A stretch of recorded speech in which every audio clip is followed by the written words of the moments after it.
Hi, this is Kevin Thomas, and welcome back to the At-Home Film Festival and taking another week's look at the mother of all film festivals, Frameline, which is happening in San Francisco in the Bay Area from June 18th to the 28th. Check it out at frameline.org. I reviewed a few movies that I really liked last week, but I could never catch them all. But I found a few more to look at to share with you, and some that I haven't seen, but I'm very interested in. So let's take a look what's going on now. Oh my God, Plain Clothes is a film, but I was nervous through the whole thing. It's about a young police person working undercover, magnificently portrayed by Tom Blythe, who tries to trap men into having sex so they could arrest them for lewd and lascivious acts in a bathroom. Oh God. Guess what though?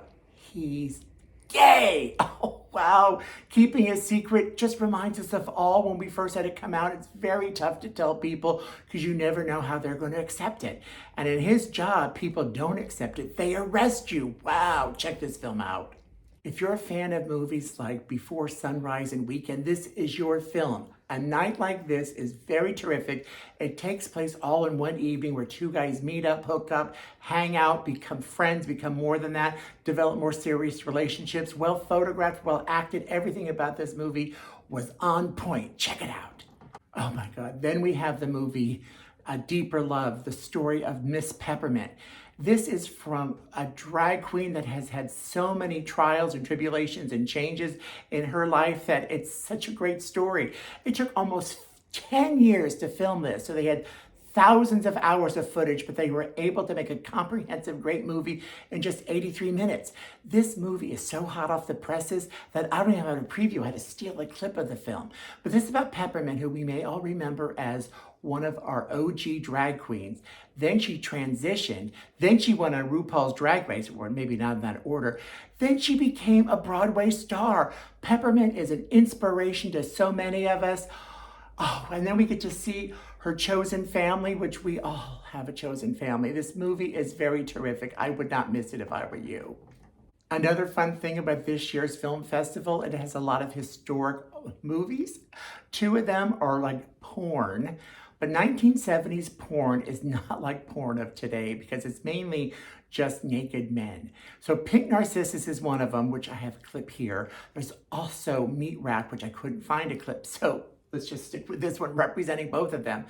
But this movie is a cult classic. It's actually been remastered for the film festival. So you will see how beautiful this movie was in photography and the setup. Plot-wise, you know, it's nudity and porn, but it's still terrific. As well, it will be fun to watch Meat Rack and compare today's porn to what they thought was porn in 1970. And if you need any other sexiness added to Frameline, go to Queer Quickies, the short segments. They're all terrific.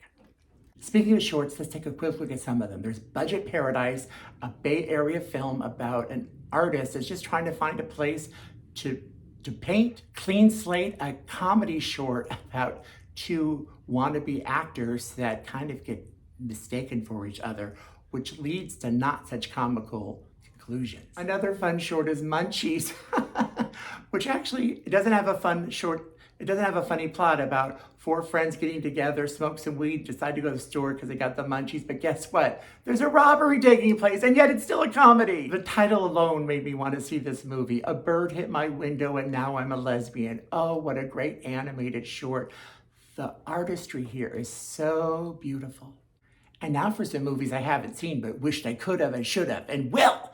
There's Four Mothers, about a man who's taking care of his mother, and three of his friends decide to go to the big city for a party, so they leave all of their mothers in his care. Oh no.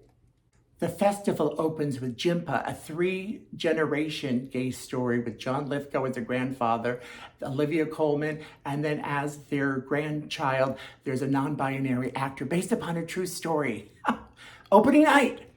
Then the festival closes with Twinless. I didn't know there's such a thing, but when you lose half of your twin to death, there's a support group, and two men meet each other in this group because they both lost their other halves. Oh. Well, there I am racing through the options we have at Frameline. Please let me know what you think and please share and come back and subscribe and watch the festival. You have until the 28th. And if you go to frameline.org, you can also find some of these movies you could stream at home if you're not in the Bay Area. But I will see you at the theater.